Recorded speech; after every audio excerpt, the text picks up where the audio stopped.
inadmissible. C'est inadmissible. Traiter les gens de cette manière, c'est inadmissible. C'est pas notre France. Leur démocratie bancaire, j'en veux pas, je ne fais même pas un vote dans l'urne, c'est mort. Le peuple français est quand même plutôt cool, mais quand on se vénère. Il faut changer les choses et on lâchera rien. Voilà, on veut tout voter par référendum, on veut voter nos lois.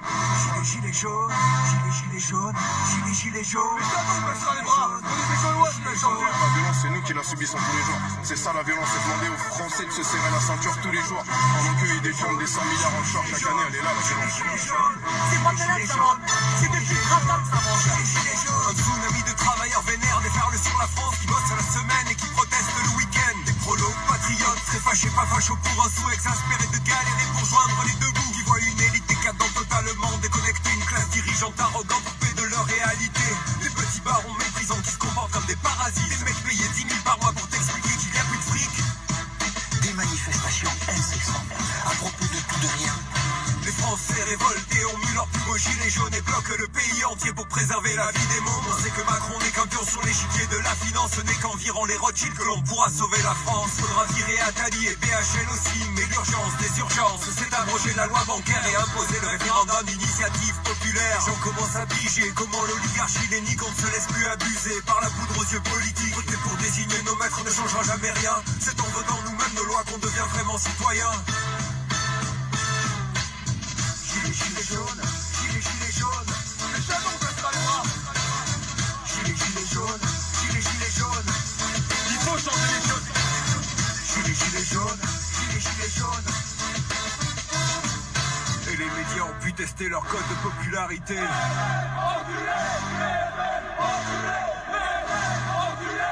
Les corrompus, les suceurs de Macron. Il y a beaucoup de nos concitoyens qui ont pu enfin vérifier que les pantins dans leur télé étaient payés pour les vilpoter. Ils manipulent les faits et mentent par omission. Concours de contre-vérité dans toutes leurs émissions. Les Français se réveillent et découvrent la censure, la patrie des droits de l'homme et son arrière-coup de dictature. S'ils avaient été concentrés, ça ferait 30 ans qu'ils sauraient que la loi du marché ne tolère jamais qu'on la contredise. Sans qu'on achetait les médias pour asseoir leur emprise. Et si on parle de médias et de Macron, faudra parler de Raïs, son cul planqué en Israël et qui paie pas d'impôts ici. Les médias sont pas scandalisés par les violences policières, cette brutalité d'État que l'on dénonce partout ailleurs. Les méchants dictateurs avec leur peuple sont tyranniques, mais nous on a les flashballs des droits de l'homme, les lacrymos démocratiques. Grenades explosives compatibles à la République, la BAC aiguisée en casseur pour pourrir le mouvement. Le grand retour des voltigeurs pour punir les meneurs. Des yeux crevés, des mains arrachées, des crânes qui volent en éclats. Si c'était en Ukraine, ça chalerait dans les médias. Si c'était en Iran, mon gars, on parlerait encore une fois d'aller leur faire la guerre là-bas. On bombarderait Téhéran, on virerait tous les mollahs et tout ça pour le bien des gens. Gilets jaunes, gilets jaunes. Mais ça, on baissera les bras. Gilets jaunes, gilets jaunes. Il faut changer les choses. Gilets jaunes, gilets jaunes, gilets jaunes. Gilets jaunes, gilets jaunes, gilets jaunes. Vous enlevez les policiers lors des manifestations de gilets jaunes, mais l'Élysée est pris d'assaut. C'est ça. On panique à Matignon, alors que l'État vacille. L'État tient à un fil, et ce fil, c'est la police. Ça fait pas lourd. Vous savez, si on continue comme ça, mais bientôt tout est par terre. Inch'Allah. On parle pas d'une minorité soi-disant opprimée, on parle de la majorité délibérément négligée. Des paysans serrés à la gorge jusqu'à la pendaison. Des retraités dans la misère qui crèvent de froid dans leur maison. La France a décidé de s'émanciper des Rothschild. Le gilet jaune en étendard de l'insurrection nationale. Il commence à y avoir un sacré peuple en bas de la pyramide. Il y aura pas assez de CRS pour un soulèvement général. Les Français n'en peuvent plus de ces parasites. Les Français n'en peuvent plus de ces parasites. Gilets jaunes, soulèvement national. Bonjour les amis, vous êtes la Résistance et vous êtes avec les Gilets jaunes constitués au pays de l'Urepoix. Aujourd'hui on va parler tradition. C'est quoi la tradition? L'étymologie du mot, la définition et des choses qui vont vous plaire. Voilà, et puis ce soir on essaiera de faire un live avec de la data sur Attaque. Attaque qu'on a beaucoup vu avec les rosies, avec les casserolades, etc. Et ce qui est intéressant, c'est les liens d'argent, donc les allégeances. Voilà, ça sera pour un autre live, mais ça sera pour tout à l'heure. Là, on va parler tradition. La tradition, le mot tradition, ça vient de transdare. Ça vient du latin trans, à travers, d'arrêt, donner, donner à travers le temps. C'est de l'expérience humaine, de la sagesse humaine, donnée à travers le temps, à travers les époques, à travers les âges, de génération en génération. C'est ça la tradition. Tradition familiale, tradition artistique, tradition culturelle, tradition, tout ce que vous voulez. C'est un don à travers le temps. Alors, définition du dictionnaire, mode de transmission naturelle de tout ou partie de la culture d'un peuple, de génération en génération, au sein de la vie ordinaire, par opposition à l'enseignement d'élite ou moderne, aux médias, etc. Donc dans la définition du mot tradition, il y a l'opposition en fait entre transmission naturelle, le trans d'arrêt, et puis l'enseignement d'élite et les médias. Les médias, ils le contrôlent complètement. L'enseignement de l'élite, Sciences Po, les trucs comme ça, complètement contrôlé aussi. Donc ce qui nous reste, finalement, c'est la tradition. Ils essaient de la casser, justement, la tradition. C'est pour ça qu'il y a la non-éducation nationale qui fait son boulot à plein. D'une façon très concrète, c'est l'expérience humaine conservée sur des milliers d'années. Et ça, l'oligarchie, ça ne l'intéresse pas. C'est peut-être pour ça que l'oligarchie a financé la woke culture, la cancel culture. Et là, on se rapproche en fait de 1984, où le ministère de la Propagande se vantait d'éliminer des mots chaque année du dictionnaire, de telle sorte qu'à la fin, même penser l'opposition au pouvoir dans 1984 ne serait même plus possible, parce que tu n'auras même plus les mots en fait, pour la penser cette opposition. Alors, juste 6 exemples, voilà, sur la tradition. On va commencer par l'exemple le plus ancien. Le riche domine sur le pauvre et celui qui emprunte est l'esclave de celui qui prête. Le riche domine sur le pauvre et celui qui emprunte est l'esclave de celui qui prête. Ça, c'est l'Ancien Testament, dans les Proverbes 22, 7. Ça, c'est la tradition aussi. Deuxième exemple.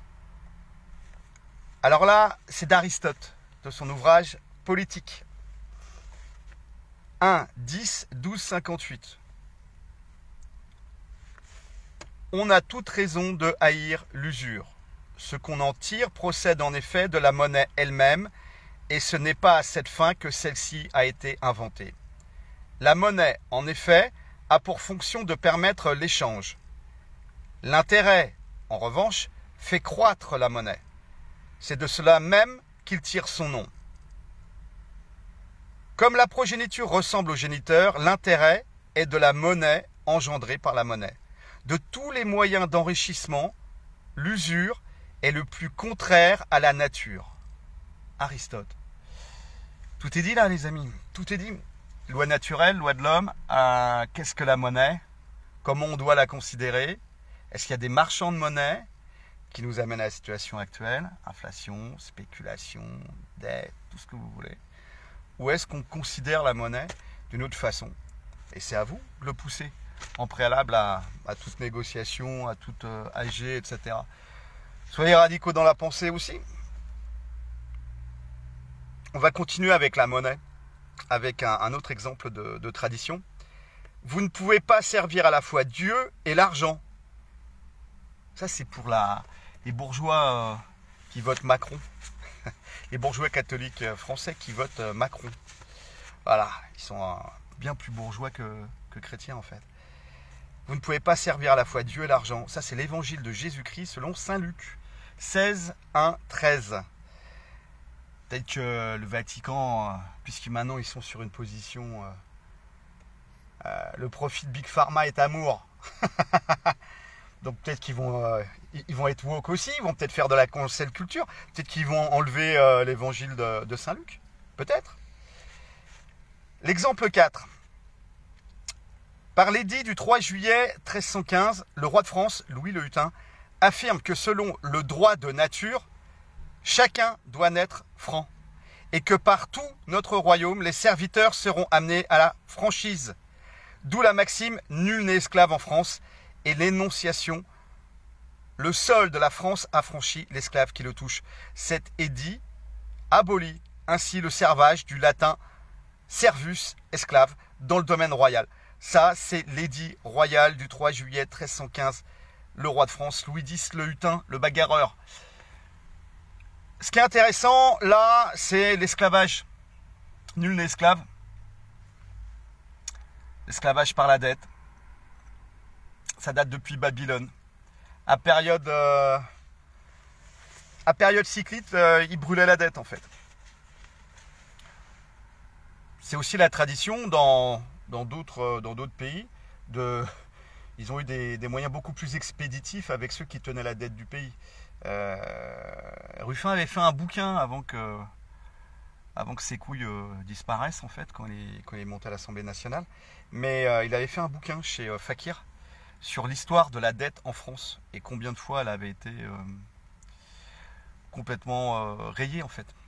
Et les créanciers avaient été raccourcis aussi. Ça aussi, c'est la tradition. C'est comme la guillotine, c'est comme plein de choses. 5e exemple, toujours dans la tradition. Alors là, c'est peut-être un peu plus taquin. C'est de Voltaire. Voilà. C'est sa correspondance à Madame de Chalotais, 28 février 1763, depuis Ferney. Et vous allez voir, vous allez vous y retrouver, les amis. Il est à propos que le peuple soit guidé et non pas instruit. Quand la populace se mêle de raisonner, tout est perdu. Alors, déjà, Voltaire, on t'emmerde. Déjà, premier point. Et deuxième point, toi et tes potes francs-maçons, parce que ça, c'est de l'idéologie de francs-maçons, droit de l'homme et du citoyen. À votre avis, qui sont les hommes et qui sont les citoyens? Bah, les hommes, c'est eux, et les citoyens, c'est nous. Voilà. Et eux s'estiment au-dessus parce que, par la maçonnerie, ils ont réussi à s'élever au-dessus de ce qu'ils considèrent comme le troupeau. Voilà. Donc déjà, on les emmerde, et l'avenir est à l'intelligence collective et au peuple souverain et instruit des questions juridiques, politiques et économiques. Et on n'aura plus besoin de passer par ces putains d'intermédiaires du savoir qui n'ont fait finalement que servir la soupe à leur maître banquier. 6e exemple, et c'est peut-être celui-là qui est le plus récent et puis celui qu'on a plus à cœur.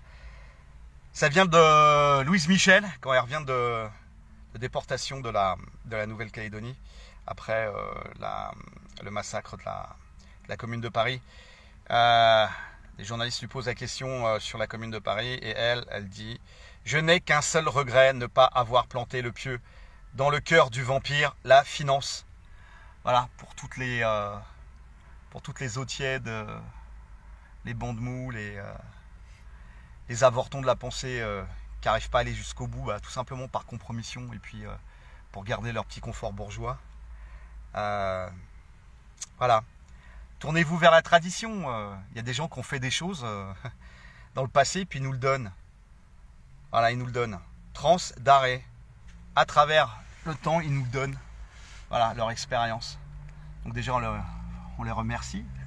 que ça puisse nous arriver jusqu'à nous. Bah, déjà, c'est chouette, c'est beau. Et puis, on va pouvoir l'utiliser. Voilà. Dans le combat des idées. Radicalité du combat des idées, les amis. Et alors, vous allez me dire, mais c'est quand même dommage parce qu'on aurait peut-être pu apprendre tout ça à l'école, en fait. Ça aurait peut-être pu former des hommes et des femmes libres. C'est dommage. Bah ouais, parce que peut-être que l'instruction nationale, c'est pas l'instruction nationale, en fait, ça s'appelle l'éducation nationale, avec un beau projet des descendants de Voltaire, censé donner, suffisamment d'instruction pour être des esclaves serviles, et puis des valeurs de la République. Ok. Donc là, je pense qu'on a bien compris que comme on juge un arbre à ses fruits, les fruits de ta république, c'est plutôt, il pue en fait. Il pue le mensonge, il pue le faux, il pue le lait déjà. Balade-toi sur une zone commerciale, voilà, une zone industrielle, c'est lait. La France est devenue un crottoir à char, mais c'est aussi du mensonge. Vous avez vendu, vous continuez avec votre narratif de merde de Res Publica. C'est pas la chose publique. C'est éventuellement la chose des hommes, certainement pas des citoyens, donc où peut-être les francs-maçons peuvent s'y retrouver au niveau de leur corruption. Mais c'est avant tout la chose de la banque. C'est la Res Banca depuis 1973. Et les 2300 milliards d'euros d'intérêts seuls volés via la dette publique, les intérêts cumulés. Et ça, c'est juste sur la dette publique, hein. Il y a tout le reste. Dette des collectivités, des villes, des trucs, des hôpitaux.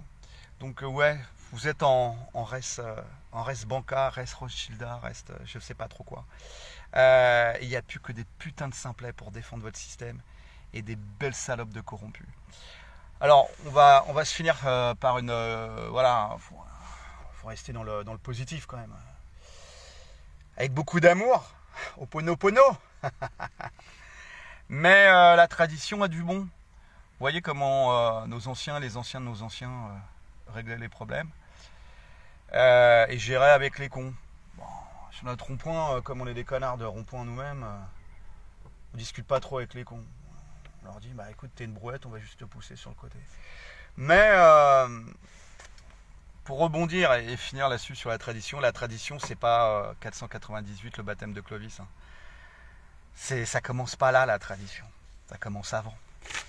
Voilà. Force et honneur, les amis. On lâche rien, bien évidemment. Aouh!